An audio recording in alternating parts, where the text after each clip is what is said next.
আসরের শুরুটা ঠিক যেমনটা চেয়েছিল লখনৌ সুপার জায়ান্টস, চিত্রনাট্য মিলল তার উল্টো।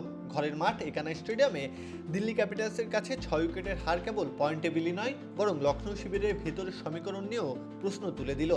তবে হারের চেয়েও বড় আলোচনার বিষয় হয়ে দাঁড়িয়েছে ম্যাচ শেষে ডাগআউটের কাছে মালিক সঞ্জীব গোয়েঙ্কা ও অধিনায়ক ঋষভ পান্তের মধ্যকার সেই রহস্যময় কথোপকথন। টস ভাগ্য যাই হোক, ব্যাটারদের ব্যর্থতায় শুরুতেই পথ হারায় লখনৌ। যে ব্যাটিং লাইন আপ নিয়ে প্রত্যাশার পারদ চড়েছিল তা থমকে গেল মাত্র 141 রানেই।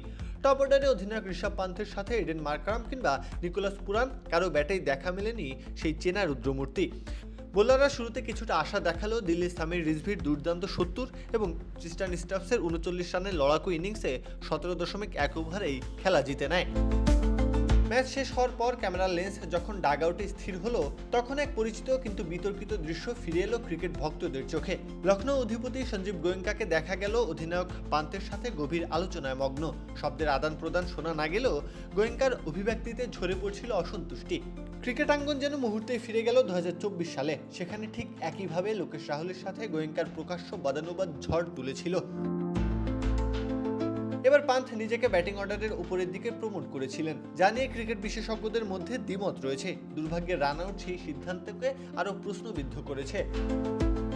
অন্যদিকে সামাজিক যোগাযোগ মাধ্যমে আগুনের বদলে জল ঢালার চেষ্টা করেছেন ফ্র্যাঞ্চাইজি মালিক। নিজের এক্স অ্যাকাউন্টে গোয়েঙ্কা লেখেন, মৌসুমটা অনেক দীর্ঘ, বড় কিছু নির্মাণের পথে এমন মুহূর্ত আসা অস্বাভাবিক নয়। আমাদের অধিনায়ক ও দলের উপর আমার অগাধ বিশ্বাস আছে, আমরা আরও শক্তিশালী হয়ে ফিরব।